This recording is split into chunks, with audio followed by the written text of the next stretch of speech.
très mauvais.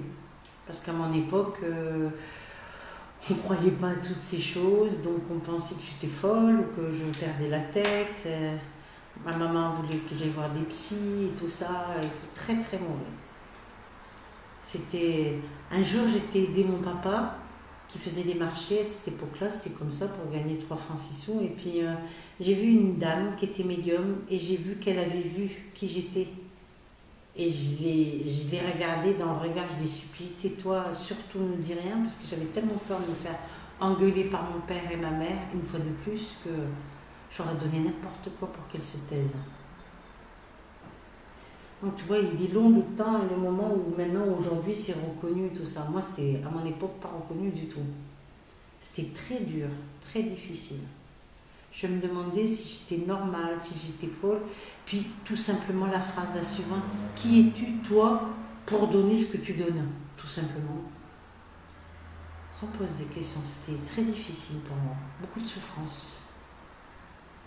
Mais en même temps, après quand même avec à la clé une joie, pouvoir aider les autres et tout ça.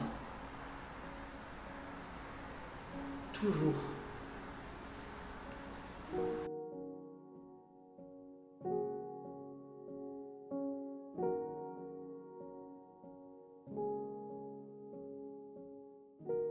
Il y a beaucoup de personnes qui pensent que ces choses-là n'existent pas parce qu'elles ne les voient pas ou parce qu'il n'y a pas de preuves. Quelle est ta réaction face à... Moi, je ne suis pas là pour prouver, moi, je suis là pour aider. C'est pas pareil.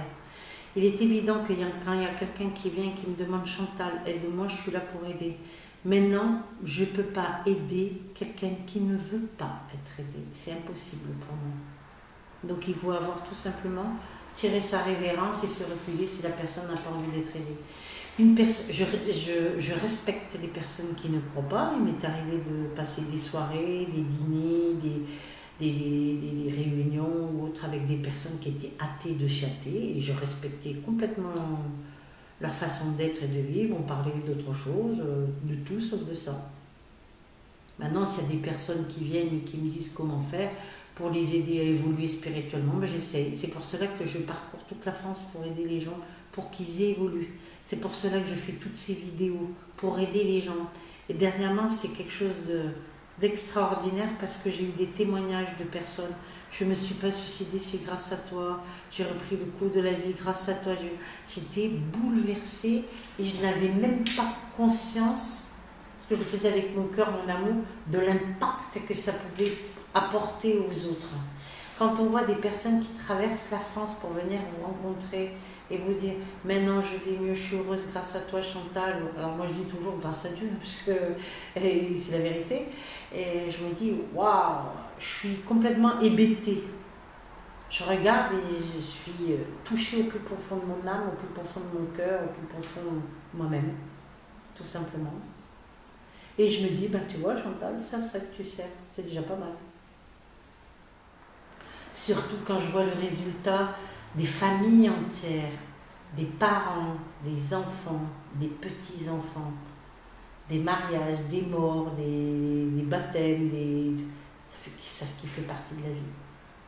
Ça me fait penser à peut-être aussi pour ça le chemin des associations pour... Tout à fait, oui.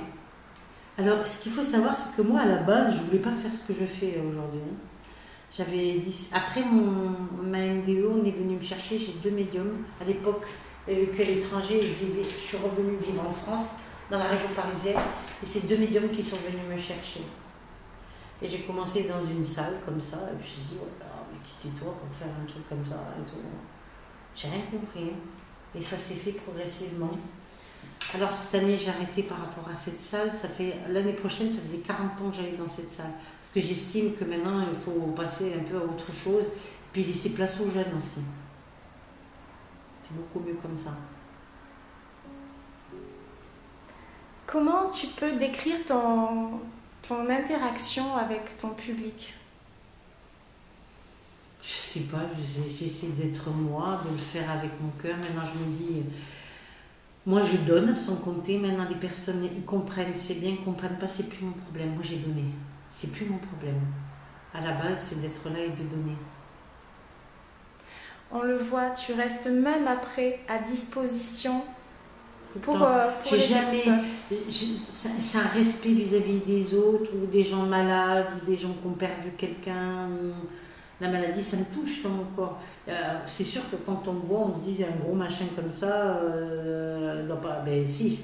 Justement, j'avais une amie qui me disait ben, tu devrais arrêter ta sensibilité, mais si j'arrêtais ma sensibilité, je ne serais pas ce que je suis.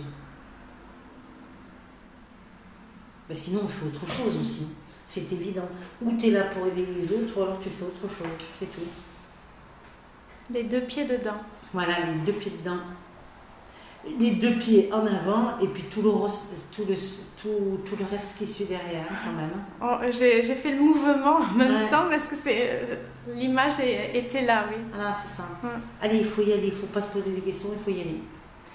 Dans un interview, je crois que tu parlais de prends ta valise. C'est un peu le même truc. Après, quand j'ai vécu ma NDE, pendant 1 an, j'étais chez ma maman.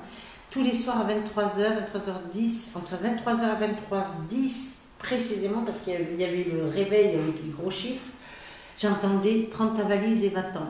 Jusqu'au jour où j'ai pris ma valise, et la valise en carton, comme Linda de Souza, ça fait rire, ça fait beaucoup rire les gens, mais c'est la vérité. J'avais une valise en carton où j'ai mis quelques affaires et je suis partie vivre à Paris chez ma grande sœur.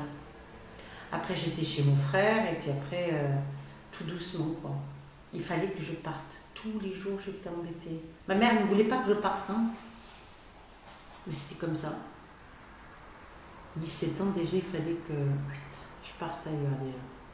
Les deux pieds dedans, Voilà. et allez. Et on y va. Fidèle à toi-même. Toi et puis pas grand chose, hein, 2-3 affaires et puis c'est tout. Hein. C'est comme ça.